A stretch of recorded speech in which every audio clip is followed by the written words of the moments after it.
नमस्कार दोस्तों। कक्षा 6 विषय गणित प्रकाश अध्याय 2 रेखाएं और कोण के इस 11वें कालखंड में आपका स्वागत है। आइए शुरू करते हैं हम आज का वीडियो। आज के इस वीडियो में हम देखेंगे कि जब एक से अधिक कोण दिए जाएं और अधिक कोणों का मान ज्ञात करना हो तो उनका मान हम किस प्रकार से ज्ञात करेंगे, जैसा कि इस चित्र में दर्शाए गए हैं।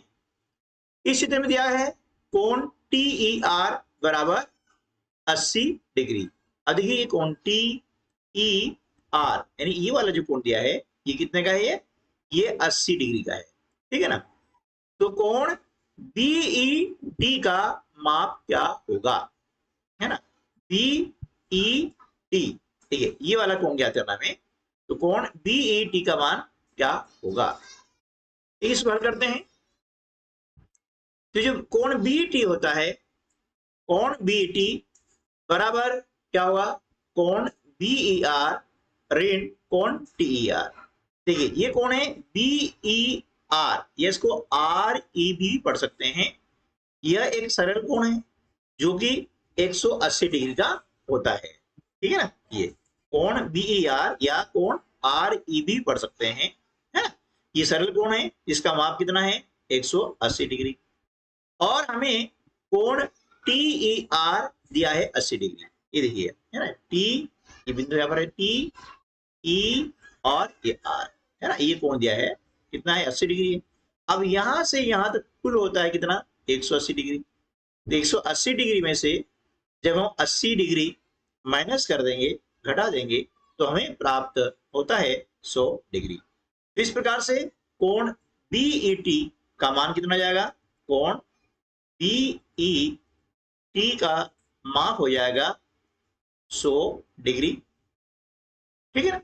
इसी प्रकार से पूछा गया है कि कोण SET का माप क्या होगा, है ना। कोण S, ये S E और ये T, यानी ये वाला जो माप है कोण का वह कितना होगा। तो क्या करेंगे?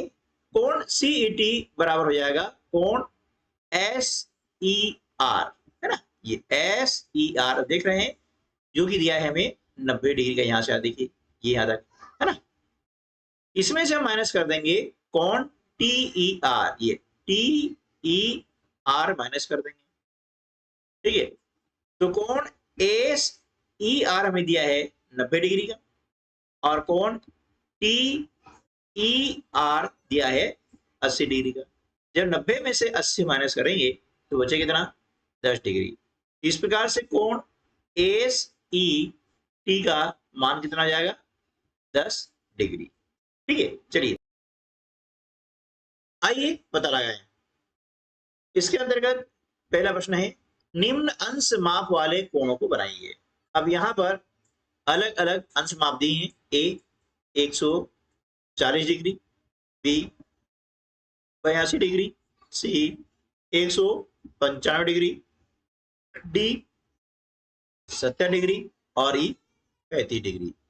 अब इन अंश माप वाले कोणों को हमें बनाना है।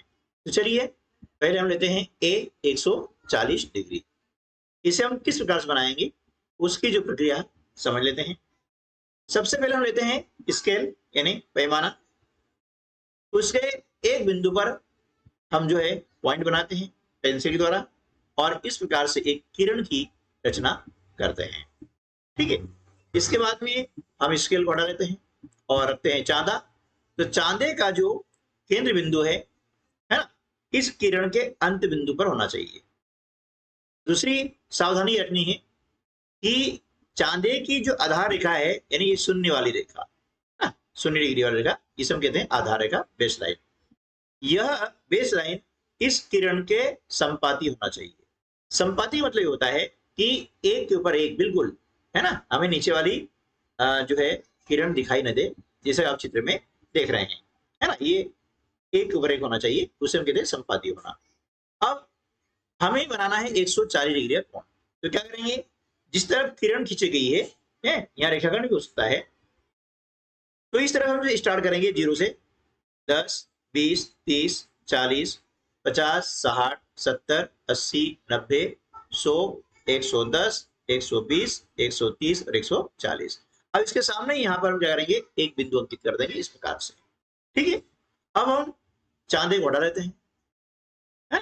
और स्केल की सहायता से ये बिंदु और ये किरण का अंत बिंदु, इन दोनों को मिलाने के लिए स्केल हम करते हैं इस प्रकार से, और पेंसिल के द्वारा इन दोनों को बिंदु को मिला दिया जाता है ना। दोनों बिंदु को मिला देंगे तो इस प्रकार की ये रचना हमें प्राप्त होती है, और ये आपका कोण बन गया है 140 डिग्री का, है ना। यहाँ लिख देंगे हम कोण 140 डिग्री। ठीक है, चलिए अब इसी प्रकार से कोण भी जो है 82 डिग्री का कैसे बनाते हैं, है ना। प्रोसेस वही है, एक बार आप यदि प्रोसेस सीख जाएंगे तो फिर कोण बनाने में दिक्कत नहीं आएगी। सबसे पहले हम लेते हैं स्केल। स्केल के शून्य वाले बिंदु से, है ना, हम एक पेंसिल वाला बिंदु लगाते हैं इस प्रकार से, और एक किरण की रचना करते हैं। इसके बाद में स्केल को हटा लेते हैं और रखते हैं चांदा। चांदे का केंद्र बिंदु किरण के अंत बिंदु होना चाहिए, और चांदे की आधार रेखा किरण के ऊपर एकदम होना चाहिए, यानी संपाती होना चाहिए। और फिर गिनेंगे, जिधर किरण है या रेखाखंड है उधर से गिनते हम स्टार्ट करते हैं, है ना। ये अंदर वाले जो संख्यांक हैं इनका हम उपयोग करेंगे, बाहर वालों का नहीं करेंगे। ठीक है, ऐसा नहीं है कि आप यहाँ बाहर वालों कर लें, है ना। जिधर भी आपका रेखाखंड या किरण होती है ना, या रेखा होती है, उस तरफ से हम संख्यांक का उपयोग करेंगे, जैसे 10, 20, 30, 40, 50, 60, 70, 80, और ये छोटे छोटे आप देख रहे हैं कि यहाँ पर होता है ये 82। अब इस प्रकार से हम जो है यहाँ पर जो 82 है ना, यहाँ पर हम बिंदु इस प्रकार से लगा देते हैं। अब चांदे को हटा देते हैं, और ये बिंदु और किरण का अंत बिंदु दोनों को स्केल की सहायता से इस प्रकार से हम क्या करेंगे, मिला देंगे। तो यहाँ पर एक कोण बनता है ना, इसकी माप हो जाएगी 82 डिग्री। ठीक है, चलिए अब कोण सी 195 डिग्री, इसकी रचना कैसे करेंगे उसको देख लेते हैं। देखिए, सबसे पहले हमने स्केल लिया, और स्केल के शून्य वाले बिंदु से हमने एक किरण की रचना की पेंसिल की सहायता से इस प्रकार से। इसके बाद में हम क्या करते हैं कि चांदे को रखेंगे ऐसे, है। अब देखिए ऐसा क्यों रखा, क्योंकि यहां से यहां तक जो होता है ये होता है सरल कोण, है ना, और सरल कोण होता है 180 डिग्री का। ठीक है, तो अब हमें क्या करना है कि ये जो सरल कोण है यहां से 15 डिग्री नीचे मापना है। ठीक है, क्योंकि 180 और 15 कितना होता है, 195। ठीक है ना, तो जो सरल कोण होता है वो होता है 180 डिग्री का, है ना। इस प्रकार से चांद रखा हमने, और यहाँ पर हमने जो है स्टार्ट किया है 10 और ये 15, तो यहाँ पर हमने एक इस प्रकार से बिंदु लगा दिया, चांदे को हटाया, और ये वाला बिंदु और ये वाला बिंदु, इन दोनों को स्केल की सहायता से हमने मिलाया है, और पेंसिल से एक लाइन हमने इस प्रकार से खींच दी है। ठीक है, तो ये जो कोण बना है यहां से यहां तक का, है ना, ये कोण ये बनेगा 195 डिग्री का। ठीक है, अगला कोण है डी 70 डिग्री। इसे हम इस प्रकार से बनाते हैं। स्केल लिया, और स्केल के शून्य वाले बिंदु से हमने पेंसिल की नोक रखी और एक किरण की रचना की इस प्रकार से। अब स्केल को हटा लेते हैं और रखते हैं चांदा। चांदा रखने का तरीका ध्यान रखिएगा कि चांदे का जो केंद्र बिंदु है वह इस किरण के अंत बिंदु पर होना चाहिए, और चांदे की आधार रेखा इस किरण के संपाती होना चाहिए। अब 70 डिग्री का हमें कोण बनाना है, तो यहां से शून्य से स्टार्ट करेंगे, 0, 10, 20, 30, 40, 50, 60 और ये 70। इसके सामने हम क्या करते हैं, एक बिंदु इस प्रकार से लगाते हैं और चांदे को हटा देंगे। ठीक है ना, अब ये बिंदु और ये बिंदु, है ना, ये वाला, अब इन दोनों बिंदुओं को स्केल की सहायता से इस प्रकार से स्केल रख करके और पेंसिल से हम एक जो है रेखाखंड या किरण बना देते हैं। ठीक है, तो ये कोण बनता है, और इस कोण की जो माप है वो आती है 70 डिग्री। ठीक, चलिए अब कोण ई बनाते हैं 35 डिग्री का, इसके लिए अब तो आप समझ गए होंगे, है ना। और इसी प्रकार के अन्य वीडियो प्राप्त करने के लिए आप हमारे चैनल को सब्सक्राइब कर सकते हैं। और यदि अभी तक आपने गणित प्रकाश के अध्याय 1 और अध्याय 2 के बाकी वीडियो नहीं देखे हैं तो उन्हें देखने के लिए इस वीडियो के डिस्क्रिप्शन बॉक्स में लिंक दी गई है, वहां से आप देख सकते हैं। साथ में ही जो नई बुक है आपकी गणित प्रकाश, इसकी एडगेट पुस्तक आ चुकी है और एडगेट पुस्तक के भी जो वीडियो है आपको इस वीडियो के डिस्क्रिप्शन बॉक्स में उसकी लिंक मिल जाएगी, वहां से उन्हें प्राप्त कर सकते हैं और अपना कार्य पूर्ण कर सकते हैं। अब देखिए स्केल के शून्य बिंदु से हमने जो है पेंसिल रख करके एक किरण की रचना की और स्केल को हटा दिया। अब रखा हमने चांदा और चांदे का केंद्र बिंदु किरण के अंत बिंदु पर और चांदे की जो आधार रेखा है वह किरण के एकदम ऊपर होना चाहिए, जैसा कि आप चित्र में देख रहे हैं। ये बार बार बोल रहा हूं क्योंकि सही कोण बनाने के लिए या सही कोण नापने के लिए चांदे का केंद्र बिंदु कहाँ होना चाहिए, जो भी किरण या रेखाखंड है उसके अंत बिंदु होना चाहिए और चांदे की आधार रेखा है इस किरण या रेखाखंड के एकदम ऊपर होना चाहिए, यानी उसके संपाती होना चाहिए। ठीक है, अब जिधर किरण है वहां से गिनती शुरू करेंगे, कहां तक, 35 डिग्री तक, 10 20 30। अब 30 के बाद में देखिए ये छोटा जो आप देख रहे हैं ये 5 का है, तो 30 और 5 35, यानी ये 31 32 33 34 और 35। तो यहाँ पर हम क्या करेंगे, एक बिंदी बना देंगे, इस प्रकार से एक बिंदु बना दिए और चांदे को हटा दिया। ठीक है, अब ये जो बिंदु देख रहे हैं आप लाल रंग का, इसे और किरण के अंत बिंदु इन दोनों को मिलाएंगे, कैसे, स्केल की सहायता से। तो स्केल रखेंगे इस प्रकार से और फिर यहां से यहां तक पेंसिल से जो है हम किरण की रचना कर देते हैं ऐसे, तो हमें एक कोण प्राप्त होता है, वो होता है 35 डिग्री का। ठीक है, चलिए प्रश्न क्रमांक 2 है, प्रत्येक कोण के माप का अनुमान लगाइए और फिर चांदे से मापिए। अब आपको कोण ए, कोण बी, कोण सी, कोण डी, कोण ई और कोण एफ दिए गए। अब इन कोणों को पहले हम अनुमान लगाएंगे कि कोण कितने हो सकता है और फिर चांदे से नाप करके हम पुष्टि करेंगे कि क्या इसकी माप जो हमने अनुमानित की थी क्या वही है या कम या अधिक है। हो सकता है अनुमान है तो थोड़ा बहुत कम भी हो सकता है या अधिक भी हो सकता है। फिर इसके बाद में उनका करना हमें वर्गीकरण, ये कोण न्यून कोण है, अधिक कोण है, समकोण है या प्रतिवर्ती कोण है। ठीक है ना, चलिए इसको हम हल करते हैं। तो चांदा लिया हमने और चांदे की सहायता से इस प्रकार से ये कोण हमने मापा, तब देख रहे हैं कि कोण कितने डिग्री आ रहा है, ये आ रहा है 40 डिग्री का, जबकि हमें अनुमान किया था कि ये 45 डिग्री का है ना, और इसका वास्तविक माप कितना है, 40 डिग्री का। अब ये कोण जो वास्तविक माप है इसके आधार पर हम करेंगे वर्गीकरण। ये कोण न्यून कोण है, क्यों है, क्योंकि यह कोण 0 डिग्री से बड़ा और 90 डिग्री से छोटा है, इसलिए यह न्यून कोण है। ठीक है, इसी प्रकार से जो कोण भी है इसको मापते हैं, है ना, इस प्रकार से देखिए जो मापा हमने 10 20 30 इस प्रकार से मापते आ रहे हैं, ये आ रहा है 165 डिग्री का। ठीक है ना, तो हमने अनुमान कितने किया था, 160 डिग्री अनुमान किया है, वास्तविक रूप से मापा हमने तो 165 डिग्री निकला है। अब यह कोण है अधिक कोण, क्योंकि यह कोण 90 डिग्री से बड़ा है और 180 डिग्री से छोटा है। ठीक है, इसी प्रकार से हम कोण सी को मापेंगे, अनुमान लगाते हैं कि 150 डिग्री का है, वास्तव नापा हमने ये निकला 150 डिग्री का है, और 150 डिग्री वाला कोण अधिक कोण कहलाता है। क्यों कहलाता है, क्योंकि इसकी माप जो है 90 डिग्री से अधिक है और 180 डिग्री से कम है ना। आगे चलते हैं कोण डी, ये वाला देखिए, इसका हमने अनुमान लगाया 30 डिग्री हो सकता है, लेकिन जब वास्तव में नापा तो ये आया 35 डिग्री का। अब 35 डिग्री का आया है, ये हो गया है न्यून कोण। क्यों हो गया, क्योंकि यह 0 डिग्री से अधिक है और 90 डिग्री से कम है, तो ऐसा कोण कहलाएगा न्यून कोण।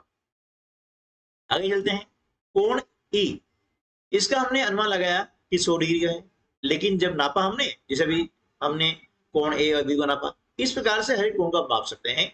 इसकी माप आई है 105 डिग्री। अब माप 105 डिग्री है, इसलिए हो जाएगा अधिक कोण। क्यों हो जाएगा? क्योंकि इस कोण की माप 90 डिग्री से अधिक है और 180 डिग्री से कम है। इसी प्रकार से जो एफ वाला कोण है उसका हमने अनुमान लगाया 350 डिग्री का, नापा तो निकला 350 का, यानी ये हो गया प्रतिवर्ती कोण, यानी यहां से यहां तक, है ना। इसको मापने का तरीका क्या है कि पहले इस कोण को माप लेंगे और 360 में से इसकी माप हटा देंगे तो निकल के आ जाएगा आपका प्रतिवर्ती कोण। ठीक है। प्रश्न क्रमांक 3, एक आकृति बनाइए जिसमें 3 न्यून कोण हो, एक समकोण और 2 अधिक कोण, है ना। यानी 3 न्यून कोण होना चाहिए, एक समकोण होना चाहिए और 2 अधिक कोण होना चाहिए। तो देखिए हमने इस प्रकार से आकृति ये बनाई हुई है। आप देख रहे हैं कि यहां पर ये आकृति बनी हुई है, इसके अंदर आप देखिए न्यून कोण कितने हैं? 3 है। कौन कौन से हैं? कोण सी, अब देख रहे हैं ये जो कोण है ये 90 डिग्री से कम का है ना, छोटा है 90 डिग्री से, इसलिए हो गया न्यून कोण। फिर दूसरा न्यून कोण है कोण ई, इस प्रकार से कोण ई है, और कोण ए। तीन न्यून कोण हो गए, कोण सी, कोण ई और कोण ए। देख रहे ये न्यून कोण है, ठीक है ना। अब इसके बाद में समकोण, ये समकोण आता है डी, है ना, ये आप देख रहे हैं समकोण ही है ना। कोण डी जो है समकोण है, और अधिक कोण कोण बी आप देख रहे हैं यह कोण 90 डिग्री से बड़ा है ना, और कोण एफ ये भी 90 डिग्री से बड़ा है। इस प्रकार से हमने आकृति बनाई है, इसमें 3 न्यून कोण हो गए हैं, एक समकोण हो गया है और 2 अधिक कोण हो गए हैं। ठीक है, चलिए प्रश्न क्रमांक 4, अक्षर एम को इस प्रकार बनाइए कि दोनों ओर के कोण 40 डिग्री के हों और मध्य का कोण 60 डिग्री का हो। ठीक है, तो यहां पर हमें एम बनाना है इस प्रकार से, है ना। तो क्या बोला है कि दोनों ओर के कोण 40 डिग्री के हों। तब देख रहे हैं कि ये कोण और ये कोण, है ना, ये दोनों कोण जो है ये 40 डिग्री के हैं और मध्य यानी बीच का कोण ये 60 डिग्री का है। इस प्रकार से हमने एम की रचना की। तो आप जो है लाइन खींच करके कोण बना करके, है ना, ये लाइन खींचते जाएंगे तो ये बन जाएगा। ठीक है ना। अगला प्रश्न है, अक्षर y को इस प्रकार बनाइए कि 150 डिग्री, 60 डिग्री और 150 डिग्री की 3 कोण बने। इसका हल देख लेते हैं इस प्रकार से। देखिए अब ये y है बना हुआ है ना, इसका ये वाला कोण हो गया है 150 डिग्री, ये वाला कोण हो गया 150 डिग्री, और मध्य का कोण क्या हो गया 60 डिग्री, है ना। तो ये y की रचना हुई है जैसा ऊपर कहा गया है ना।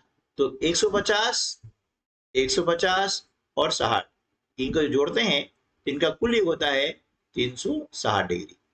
कितना होता है? 360 डिग्री। ठीक है ना।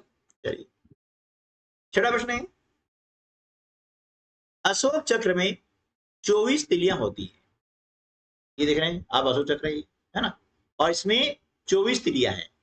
ये अशोक चक्र हमारा जो राष्ट्रीय ध्वज तिरंगा, इसके जो मध्य पट्टी होती है सफेद वाली पट्टी, उसके अंदर ये बना रहता है नीले रंग का, है ना। ये अशोक चक्र कहलाता है और इसके अंदर जो है 24 तिलियां होती है। ठीक है ना। 2 संलग्न तिलियों के बीच कितने अंश माप का कोण होगा, है ना, और 2 तिलियों के बीच सबसे बड़ा न्यून कोण क्या होगा। इसको हल करते हैं इस प्रकार से। देखिए अशोक चक्र क्या है? वृत्ताकार होता है, और वृत्ताकार होने से इसकी जो परिधि है वह 360 डिग्री में विभाजित होगी। क्यों हुई? क्योंकि वृत्त का अंशमाप होता है वो होता है 360 डिग्री। ठीक है। अब क्योंकि अशोक चक्र में 24 तिलियां हैं, इसलिए क्या होगा कि 2 संलग्न तिलियों के बीच के कोण की माप ज्ञात करने के लिए हम क्या करेंगे, 360 में 24 का वर्ग लगाते हैं, है ना, तो हमें 15 डिग्री प्राप्त होता है। इसे हम 12 से काट सकते हैं, है ना, या 24 से भी काट सकते हैं, या 6 से काट सकते हैं, जैसा आप चाहें, है ना।